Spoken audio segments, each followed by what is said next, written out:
Canada's Prime Minister Justin Trudeau once found himself caught up in the drama over Meghan Markle and Prince Harry's exit from the royal family. Charles, 73, and Camilla, Duchess of Cornwall, 74, today kicked off their three-day tour of Canada on behalf of the Queen, who is the Commonwealth nation's head of state.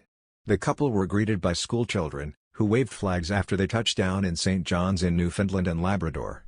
The Prince of Wales and his wife also met senior leaders from local indigenous communities, Canada's Governor-General and Canadian Prime Minister, Justin Trudeau. Charles, Camilla and Mr Trudeau then travelled to the official welcome ceremony at the Confederation Building. The Prime Minister enjoys frequent encounters with Britain's royal family, having met the Queen in March of this year and her grandson Prince Harry on several occasions. Harry and his wife Meghan Markle settled in Canada for a brief period after announcing they were stepping down from their royal roles in January 2020 and leaving England. Mr Trudeau was caught up in the drama surrounding the Duke and Duchess of Sussex's departure from the royal family in January 2020. Speaking to Canadian outlet Global News at the time, he said, "I think most Canadians are very supportive of having royals be here. But how that looks and what kind of costs are involved, there are still lots of discussions to have. There is a general feeling of appreciation for the Sussexes." Mr Trudeau was discussing the security arrangements for the couple and their first child Archie. It was later confirmed that the Royal Canadian Mounted Police had been assisting the couple after their arrival in Canada. Mr Trudeau said at the time, "There are still a lot of decisions to be taken by the royal family, by the Sussexes themselves as to what level of engagement they choose to have. We are obviously supportive of their reflections but have responsibilities in that as well. We are not entirely sure what the final decisions will be." The Prime Minister's intervention came after the Sussexes announced their bid to work to become financially independent.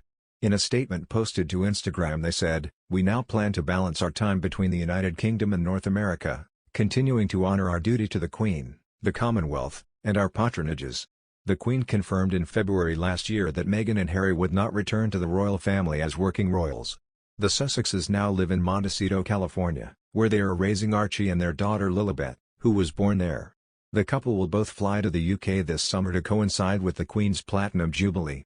However, Meghan and Harry will not participate in the celebrations to mark the 70-year reign of Britain's longest-serving monarch.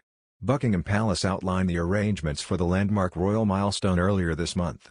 In May 2016, Prince Harry arrived in Toronto to promote the Invictus Games, which were to be held in the Canadian city the following year, with Mr Trudeau greeting him warmly and publicly praising him for his leadership of an extraordinary initiative.